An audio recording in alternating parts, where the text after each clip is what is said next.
Beauty means quality. Quality പ്രൊഡക്ട്സുകളുമായി നിങ്ങളുടെ സൗന്ദര്യ സങ്കല്പങ്ങളെ സാക്ഷാത്കരിക്കുന്നതിന് ഞങ്ങളുണ്ട് കൂടെ. Royal beauty parlour and spa, Chelakkara. Attoor പ്ലാവിൻ ചുവട് തണൽ സാംസ്കാരിക വേദിയുടെ ആഭിമുഖ്യത്തിൽ ലഹരി വിരുദ്ധ ബോധവൽക്കരണ ക്ലാസ് സംഘടിപ്പിച്ചു. ആറ്റൂർ പ്ലാവിൻ ചുവട് തണൽ സാംസ്കാരിക വേദി സംഘടിപ്പിച്ച ലഹരി വിരുദ്ധ ബോധവൽക്കരണ class Vadakkanchery excise range office preventive officer Rajesh E P. നയിച്ചു.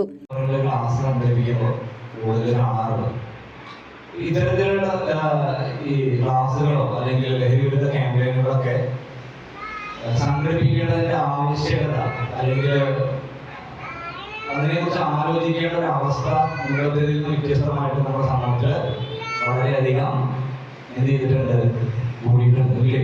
നമ്മൾ പത്രങ്ങളിലാണെങ്കിലും കാണുന്ന വാർത്തകൾ വ്യക്തമായിട്ട് പറഞ്ഞാൽ കഴിഞ്ഞ ഒരു മാസത്തിനുള്ളിൽ നമ്മൾ കണ്ടുകൊണ്ടിരിക്കുന്ന വാർത്തകൾ, അതിന്റെ മുമ്പത്തെ വാർത്തകളൊക്കെ നമ്മൾ മനഃപൂർവ്വം മറന്നുപോയതാണെന്ന് വേണമെങ്കിൽ പറയേണ്ടി വരും.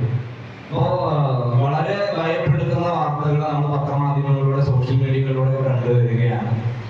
അത്തരത്തിൽ നടന്നിട്ടുള്ള എല്ലാ ക്രൈമുകളും ലഹരിയുമായി ബന്ധപ്പെട്ടതാണെന്ന് നമുക്ക് പറയാൻ പറ്റുമോ? ഇല്ല, അല്ലേ?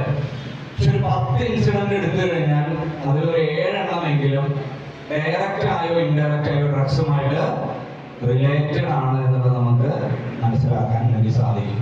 അതിപ്പോൾ തൊട്ടപ്പുറത്തെ വീട്ടിലെ ചേട്ടനും ചേച്ചിയും അല്ലെങ്കിൽ ആ ഫാമിലി കുറച്ച് വർഷങ്ങളായി ഞങ്ങളെ കളിയാക്കുന്നു, പരിഹസിക്കുന്നു എന്നുള്ള പേരൊക്കെ പറഞ്ഞ് ഇരുമ്പൊഴി എടുത്ത് അരക്കടിച്ച് കൊലപ്പെടുത്തിയ സംഭവത്തിലാണെങ്കിൽ നമ്മുടെ തൃശ്ശൂർ ജില്ലയിൽ തന്നെ എന്താ പറയുക, പൊന്നുപോലെ കൊണ്ടു നടന്ന ഉപ്പുപാനി മുമ്മുമാനി, അച്ഛനെയും അമ്മയും പോലല്ല, ഉപ്പുപാനി മുമ്മുമാനെയൊക്കെയാണ് കഴുത്തകത്ത് കൊലപ്പെടുത്തിയ ആളുകൾ വീട്ടിലേക്ക് വരുമ്പോൾ സ്റ്റെയർ കേസിന്റെ മുകളിൽ ഒരു തല എടുത്ത് വെച്ചിരിക്കുകയാണ്. നമ്മൾ പലപ്പോഴും ഇത് വല്ല വിദേശ രാജ്യങ്ങളിലോ ഈ അന്യ സംസ്ഥാനങ്ങളിലെ വാർത്തയൊക്കെ ആയിട്ട് മാത്രം നമ്മൾ കണ്ടുകൊണ്ടിരുന്ന വാർത്തകള് നമ്മളൊരു 50 കിലോമീറ്ററിനുള്ളിലേക്ക് ആദ്യം വന്നു, 25 കിലോമീറ്ററിനുള്ളിലേക്ക് ആദ്യം വന്നു. നമ്മുടെ പ്രദേശത്ത് സമാനമായ ഒട്ടനവധി സംഭവങ്ങൾ നമ്മൾ കണ്ടുകൊണ്ടിരിക്കുകയാണ്. സ്വന്തം അനിയന്റെ പ്രായത്തിലുള്ള ഒരു പയ്യന്റെ അടുത്ത് നീ എന്താണ് രാത്രി ഇവിടെ വന്നിരിക്കുന്നത്, നിന്റെ ഗ്യാങ് ശരിയല്ലല്ലോ, നിങ്ങൾ വല്ല ഡ്രഗ്സ് ഉപയോഗിക്കാൻ വേണ്ടിയിട്ട് ഇവിടെ വന്നിരുന്നതാണോ എന്ന് ചോദിച്ച ഒരു 30 വയസ്സുകാരനെയാണ് 9ാം ക്ലാസ്സിൽ പഠിക്കുന്ന അല്ലെങ്കിൽ 9ാം ക്ലാസ്സിൽ പഠിക്കുന്ന കുട്ടിയുടെ പ്രായം മാത്രമുള്ള ഒരു 14 വയസ്സുകാരൻ ഒറ്റക്കുത്തിന് കൊലപ്പെടുത്തിയത്. അത് നമ്മുടെ ജില്ലയിലാണ്. പരിപാടിക്ക് തണൽ സാംസ്കാരിക പ്രസിഡന്റ് മധു മഠത്തിൽ കല്ലടി സ്വാഗതം ചെയ്ത് ക്ലാസ് ഉദ്ഘാടനം നിർവഹിച്ചു. തണൽ സാംസ്കാരിക ജോയിന്റ് സെക്രട്ടറി അജയ് പുത്തൻവീട്ടിൽ അധ്യക്ഷത നിർവഹിച്ചു.